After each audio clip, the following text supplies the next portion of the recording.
Hi, I'm James Dunn. Welcome to the Inside Network.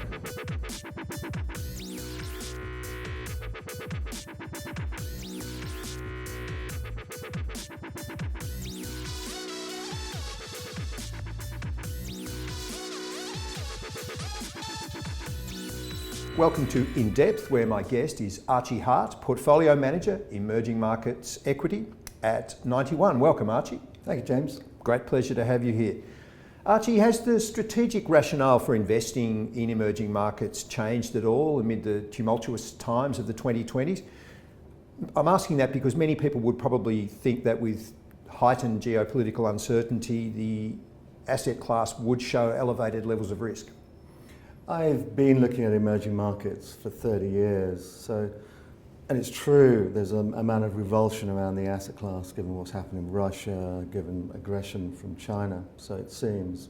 But really that revulsion is often the sign of the bottom of a bear market. And I think what people misunderstand about the asset class is it's a highly cyclical asset class.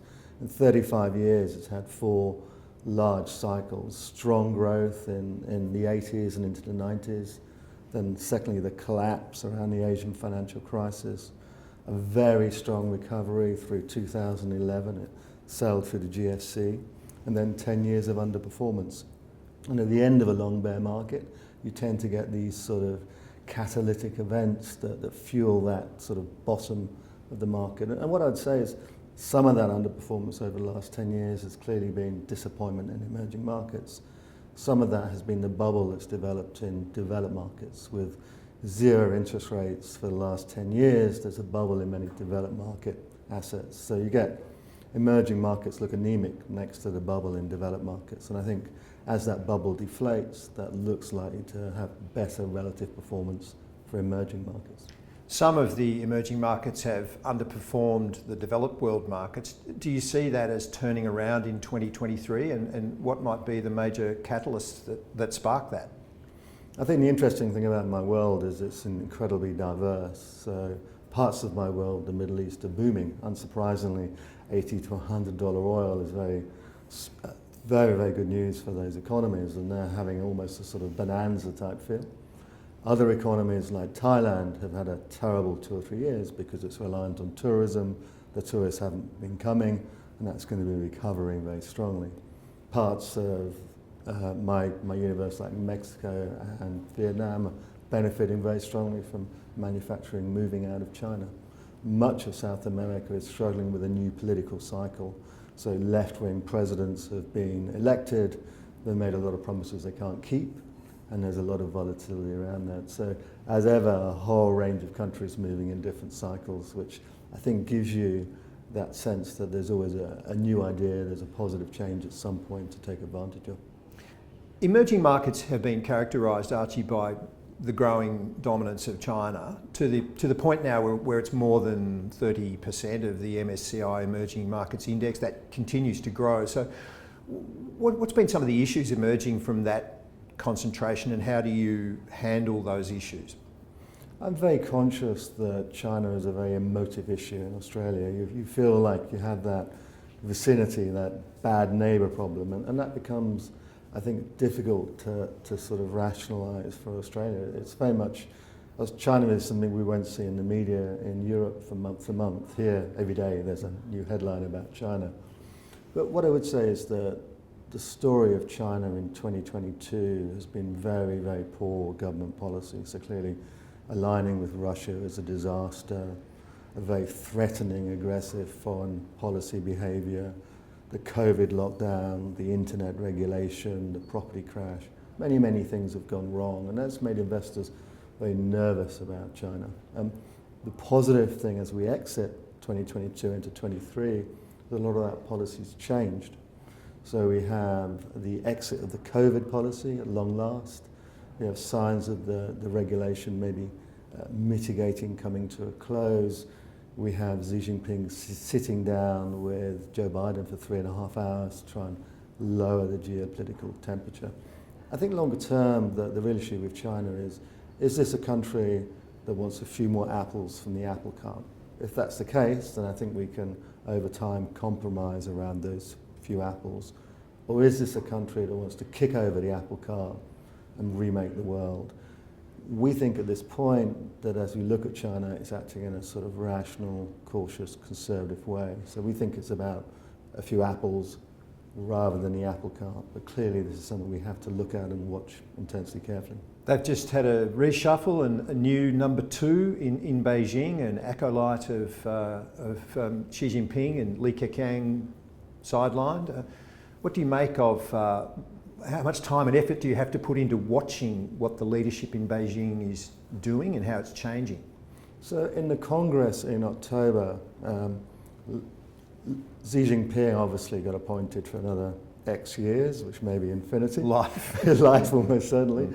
And then he appointed various people into the Politburo. These are all people he's known for 20, 30 years. And the market responded very negatively. These are a lot of yes men. There'll be no challenge to policy. They're primarily appointed because of their loyalty rather than their competence. And clearly that's quite negative. What I would say is a week later the COVID policy changed. In relations with the rest of the world, they tried to soften that. So policy change does happen. Li Qiang, who is potentially the new number 2, was head of Shanghai. Shanghai is probably China's biggest business capital. And particularly it was on his watch that Tesla built their plant in Shanghai in only 11 months. And he was very much behind facilitating that investment, foreign capital coming into China. And while he was doing that job, he visited dozens of companies and businesses and factories, etc. So we don't know quite what his views are, but if we look what he did was he was very much involved in manufacturing, trading, investment. So I'd say I'd be hopeful that he's certainly a guy that understands the importance of business to China's future. A lot of attention's being paid to this concept of de-globalisation, particularly around China's supply chains. What are the short and long-term considerations of this that investors really should get to grips with? I think one of the issues we have globally is deglobalization, decarbonisation, demography with populations aging, growth slowing in terms of people. Those are all inflationary impacts. So I think you might, as a core assumption, assume inflation's higher going forward rather than lower, and markets and people have to adjust to that, and that's painful. On deglobalization, I think COVID was a wake-up call for the world. Having all your production eggs in China when China's locked down and when you can't visit China is clearly extremely risky. So I think most global corporations have woken up to the idea they need to invest to have more diverse supply chains, more suppliers, and differentiated geographies. And I think there's concern that China will become a more difficult place to do business because of US tariffs, because of what's happening in terms of the geopolitical temperature rising. This is quite difficult though. So if you look at Apple, they make 95% of their iPhones in China. Their plan, it appears, is to produce 75% of their iPhones in China in 2025. So yes, there's a move out of Apple production, but it takes a long time. You have to build factories, train workers, move component suppliers. So what I do see is a gradual shift of manufacturing from China, but I think this might be a 5 or 10 year theme rather than a 1 or 2 year theme. Away from China, what other regions of the emerging markets universe have you really excited? Well, I think there's real beneficiaries from those changes. So firstly, there are a lot of sourcing regulations coming in. So the US is essentially banning imports from Xinjiang. Xinjiang is the major producer of cotton. So that's going to make it difficult for Chinese clothing producers to export. Other clothing producers, say in Turkey or Asia, should benefit from that. The EU is putting a law in to ensure responsible sourcing. So basically if you buy timber or palm oil or agricultural products, you have to audit that and say this is bought from responsible sources who haven't been, for example, clearing the Amazon rainforest. Clearly very positive. For those higher quality sources, they're going to gain a lot of market share and get pricing power. The lower quality guys are going to get squeezed out of the market, which is clearly very positive for the world. But there will be geographical beneficiaries of that. So Vietnam, most of Samsung's mobile phones are made in Vietnam now. Apple is increasingly moving production there. India sees a great opportunity to pick up production from China. Vast labour force, vast amount of land. They can really replace some of that Chinese manufacturing. Mexico, on the border with America, within the tariff network, I think they have a great opportunity and they're monetizing now. And even places like Eastern Europe, if you're a German manufacturer, maybe you sourced from China, a very long supply line, a very controversial supply line, maybe sourcing from a few hundred miles away in Eastern Europe makes some sense. Is it as simple with India as just seeing it as another mega market like China that's coming along a bit behind China? And because theoretically it ought to be more accessible given English language accounting and legal frameworks and the English language, but it just doesn't seem to, as an emerging market, have been as easy as those factors might imply. India is always more complex than you wish it would be, than it appears it should be. I think we all want India to succeed because we like the idea of the world's biggest democracy, 1.4 billion people, a free society, a generally benign government, people that speak our language and are just very easy to mix with. The difficulty has been sometimes around the execution, a lot of regulation, a lot of sloth. It used to be difficult to buy land, it's difficult to hire workers, there's lots of impediments. So one of the great things about Narendra Modi, the Prime Minister, is he's getting rid of some of these impediments. So India is building its first high-speed railway. There'll be many more. It's now got 13 metro networks in its major cities. It's doubled the number of motorways they've got over the last 7 years. There's a lot of positive stuff happening. If I have one slight concern, it's actually where Mr. Albanese is this week. He's being welcomed at the Narendra Modi cricket stadium. Yes. And of course, I worry a bit that they're naming stadiums after the guy. That implies maybe a bit of hubris. I'm not sure what we'd think about if the MCG got renamed the Albanese Stadium. I think we'd think probably things have gone a bit to Albanese's head. So there are risks there, but I think with Modi, to be frank, he's grasping that nettle. He's doing a lot of things, a lot of investment that maybe has lacked, and maybe India's catching up. I certainly hope so. What about in your world, Africa? Is it still the dark continent? And by that I hasten to add that I mean obscured from view, in that it just doesn't seem to, there's not much news that comes out of it unless you really search for it. And the whole economic health or life of the continent doesn't seem to really enter our consciousness, certainly in Australia. And I'm wondering whether that has rich pickings for emerging markets investors. Are there signs of real progress in some of the stock markets that you might be able to access in Africa? It's a great question. It's actually very close to our heart because we're an unusual company. So 91, we're set up in 1991 in South Africa. So it's very much the heartbeat of our company. Our first overseas market that we went to was Botswana. We stepped out from South Africa. I think so few companies that think of their first overseas outpost to be Botswana, for example. So I have many colleagues and many friends there with 91. And one of the issues facing South Africa today is 12-hour power outages. Can you imagine 12-hour power outages? You basically have to throw your fridge away every day and buy new food. Traffic lights don't work, etc., etc. It's a very difficult situation.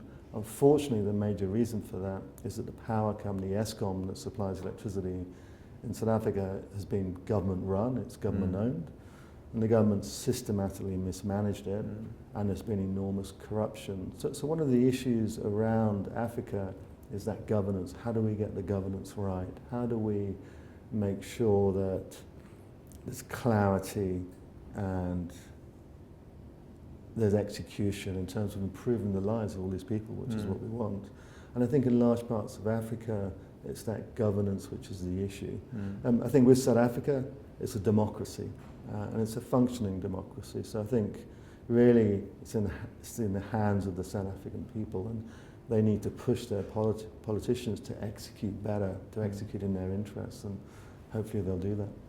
The broader public would probably see investing in emerging markets as just intrinsically difficult for a lot of the reasons you've been speaking about. So take us through the really honed due diligence process that you have to do, but accepting that you have to do it, you do, and you find some real gems of companies. So we have a very wide and deep team. So not just, I'm English obviously, but we have South Africans, Indians, Chinese based in China. So people who are comfortable with the local cultures, people who are experienced investors, often they've been with us for 10 or 15 years. We have a broad net, but more than half the money we manage in our firm is managed in or from emerging markets. So we're very much an emerging market company with that repository of expertise, which is very helpful. We will, as a beginning, look at the quality of a company. And quality, we mean clearly companies with strong profitability and strong growth, but we also mean companies with management we trust, strong governance, independent boards, who don't just look after the shareholders, but look after their various other stakeholders and the environment as well. And for us, we cannot invest without seeing that structure of that strong governance and ESG. Then beyond that, we're looking for companies at the right price, as you'd expect, but companies where there's something positively changing. So we're looking for companies where the business is surprising, because we think that surprise drives new investors into the asset, and particularly is very positive for share prices. So we are looking to buy the better companies in emerging markets and the improving companies. If we can find the improving companies, we think that's quite exciting, because the improving companies are not only good investments, they're doing good things for the countries and communities they operate in. Without any implications of condescension, but are you often really surprised at the quality of companies you can find in emerging and even frontier markets, if you look at those? So if we look at, I mean, it's one example, Taiwan Semiconductor. So the meme in markets, as we know, is ChatGPT at the moment, and there's huge excitement about that. That runs on 2 GPUs or microchips, which are designed by NVIDIA and AMD. They don't manufacture themselves, they outsource all their manufacturing to Taiwan Semiconductor. So without Taiwan Semiconductor, there is no AI, there is no ChatGPT. It's probably the world's most important company in many ways.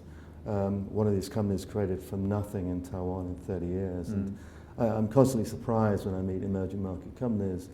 There's a guy who went to university 20 years ago, worked hard, invested all his business, at points of time was very leveraged, but has built actually very significant businesses from that. So the great thing about my world is it's 6 billion people, dynamic, motivated, driving. And if we can invest behind some of those entrepreneurs, that's very exciting.